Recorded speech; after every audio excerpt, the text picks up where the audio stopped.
Welcome punjabishorthand.com. Be ready. Start.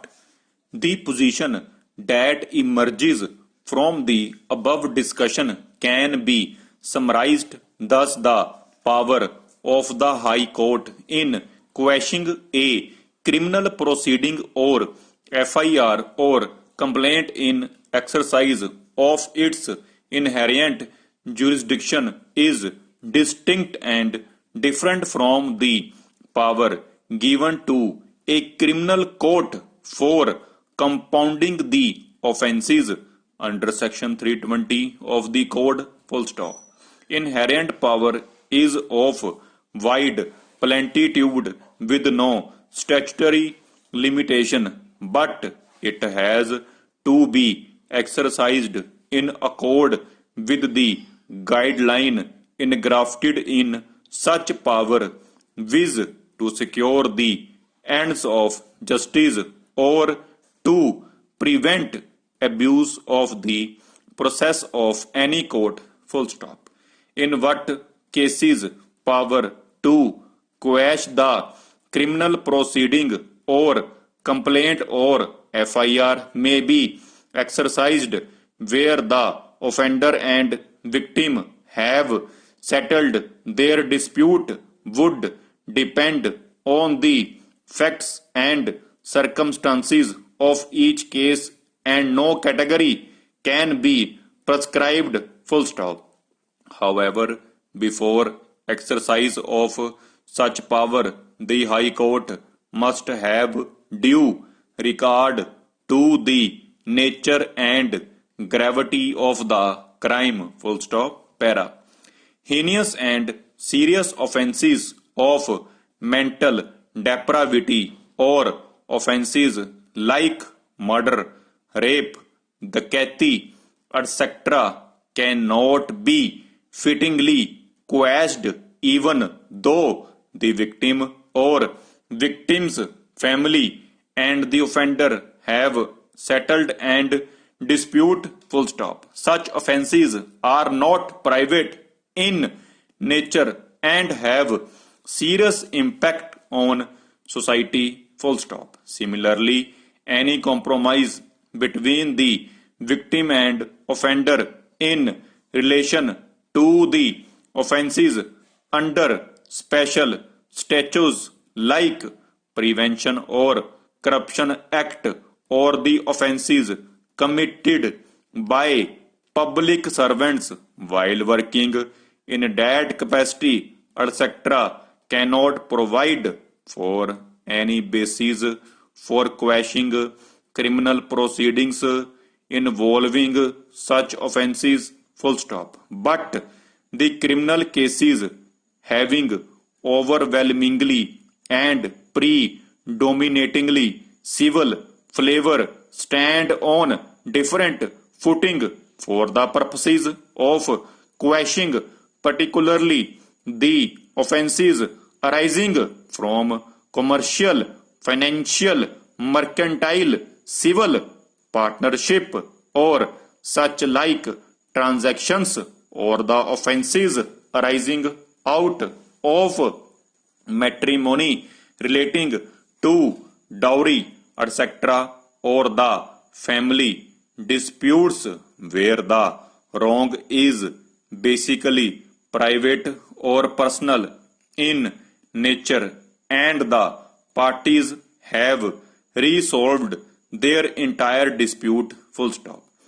In this category of cases, High Court may quash criminal proceedings if, in its view, because of the compromise between the offender and victim, the possibility of conviction is remote and bleak, and continuation of criminal case would put accused to great oppression and prejudice, and extreme injustice would be caused to him by not quashing the criminal case despite full and complete settlement and compromise with the victim. Full stop. In other words, the High Court must consider whether it would be unfair. Welcome PunjabiShorthand.com. Be ready. Start. The position that emerges from the above discussion can be summarized thus: the power of the High Court in quashing a criminal proceeding or FIR or complaint in exercise of its inherent jurisdiction is distinct and different from the power given to a criminal court for compounding the offences under section 320 of the code. Full stop. Inherent power is of wide plenitude with no statutory limitation, but it has to be exercised in accord with the guideline engrafted in such power, viz. To secure the ends of justice or to prevent abuse of the process of any court. Full stop. In what cases power to quash the criminal proceeding or complaint or FIR may be exercised where the offender and victim have settled their dispute would depend on the facts and circumstances of each case, and no category can be prescribed. Full stop. However, before exercise of such power, the High Court must have due regard to the nature and gravity of the crime. Full stop. Para. Heinous and serious offences of mental depravity or offences like murder, rape, dacoity, etc. cannot be fittingly quashed even though the victim or victim's family and the offender have settled the dispute. Full stop. Such offences are not private in nature and have serious impact on society. Full stop. Similarly, any compromise between the victim and offender in relation to the offences under special statutes like Prevention of Corruption Act or the offences committed by public servants while working in that capacity, etc., cannot provide for any basis for quashing criminal proceedings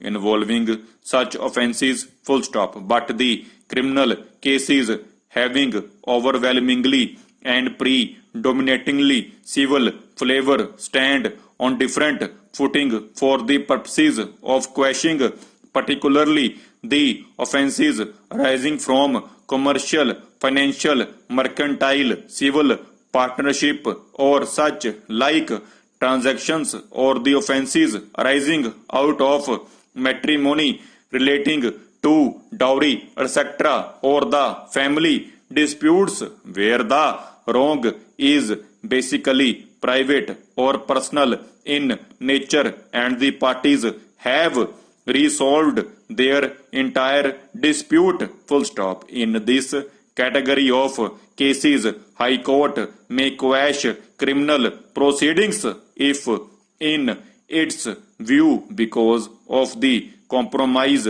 between the offender and victim, the possibility of conviction is remote and bleak, and continuation of criminal case would put accused to great oppression and prejudice, and extreme injustice would be caused to him by not quashing the criminal case despite full and complete settlement and compromise with the victim. Full stop. In other words, the High Court must consider whether it would be unfair or contrary to the interest of justice to continue with the criminal proceeding, or continuation of the criminal proceeding would tantamount to abuse of process of law despite settlement and compromise between the victim and